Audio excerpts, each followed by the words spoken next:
Hello दर्शक बंधु आपण मानक गोटे गुरुत्वपूर्ण वीडियो रे स्वागत।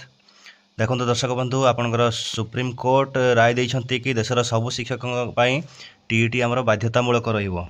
2 वर्ष भितर टीईटी जदि पास न करछंती ताहले तांको बाध्यतामूलक भाव में अवसर दिया जिवो। एटा हमर सुप्रीम कोर्ट को तरफ राय आसीछि। जदि आपण माने 2 वर्ष भितर टीईटी पास न करूछंती ताहले बाध्यतामूलक अवसर दे दिया जिवो।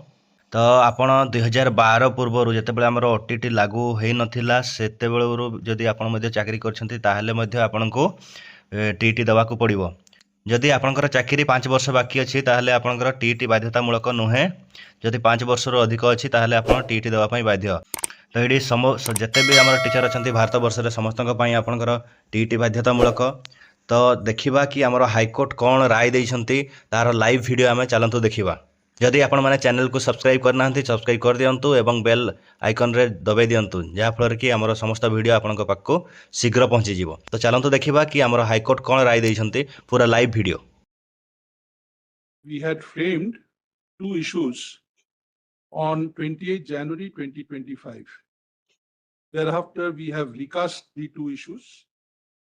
First issue was whether the state can insist that a teacher seeking appointment in a minority educational institution must qualify the TET. If so, whether providing such a qualification would affect any of the rights of the minority institutions guaranteed under the Constitution. The other question was whether teachers appointed much prior to issuance of notification of the NCT dated 29 July 2011 read with the newly inserted proviso, that is the second proviso in section 23(2), and having years of teaching experience are required to qualify in the TET for being considered eligible for promotion. Now, while considering these two questions in course of hearing, Promati was cited before us. One group said Promati does not require reconsideration. Other group said Promati requires reconsideration. So we were also required to look into that point too. Now, we have on the section analysis and reasons divided our judgment into various parts. And ultimately, what we have held is this.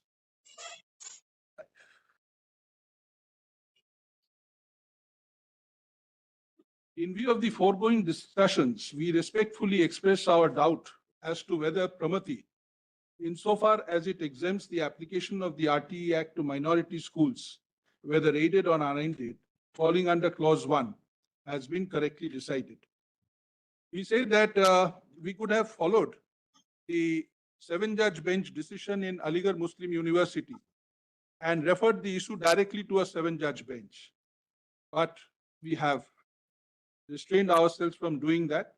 Instead, we have followed an old decision of 1965, Lala Bhagwan versus Ramchand, where Justice Gajendra Gatkar, speaking for the bench, said that in such situations, it is better that the bench of lesser strength refers the issues to the Honorable the Chief Justice to take a call.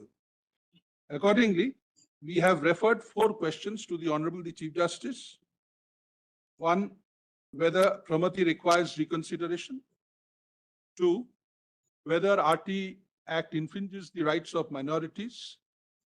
And assuming that Section 12(1)(c) of the RTE Act suffers from the vice of encroaching upon minority rights protected by Article 30, whether 12(1)(c) should have been read down to include children of the particular minority community who also belong to weaker section and disadvantaged group, to save 12(1)(c) from being declared ultra-vires.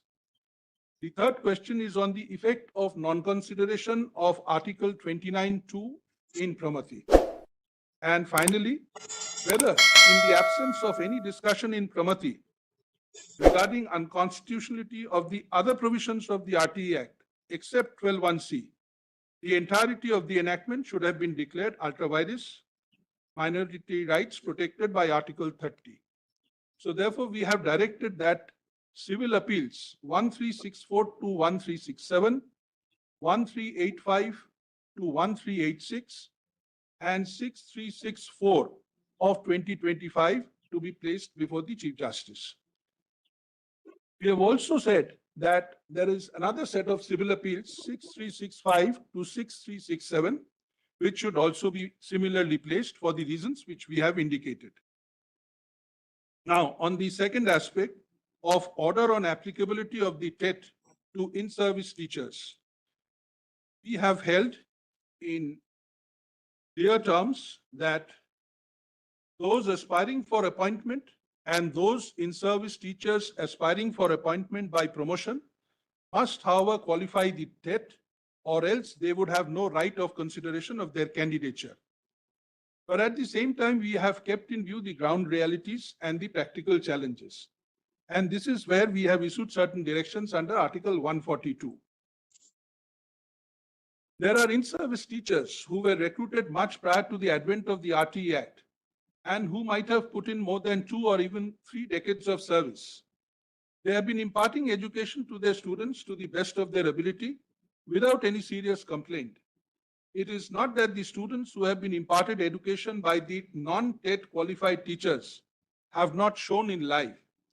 To dislodge such teachers from service on the ground that they have not qualified the TET would seem to be a bit harsh, although we are alive to the settled legal position that operation of a statute can never be seen as an evil.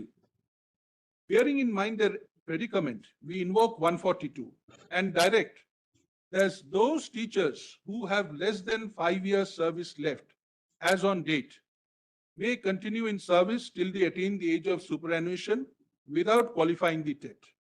However, we make it clear that if any such teacher having less than 5 years service left aspires for promotion, he will not be considered eligible without he having qualified the TET. Insofar as in-service teachers recruited prior to enactment of the RTE Act and having more than 5 years to retire on superannuation are concerned, they shall be under an obligation to qualify the TET within 2 years from date in order to continue in service. If any of such teachers fail to qualify the TET within the time that we have allowed, they shall have to quit service. They may be compulsorily retired and paid whatever terminal benefits they are entitled to. We add a rider that to qualify for the terminal benefits, such teachers must have put in the qualifying period of service in accordance with the rules. If any teacher has not put in the qualifying service and there is some deficiency, his case may be considered by the appropriate department in the government upon a representation being made by him. With the aforesaid modification of the impugned judgments and orders, there are several appeals which have been disposed of on the above terms. These are civil appeals 1389, 90, 91, 93, 95 to 99, 1401, 1403, 1404 to 1410 of 2025.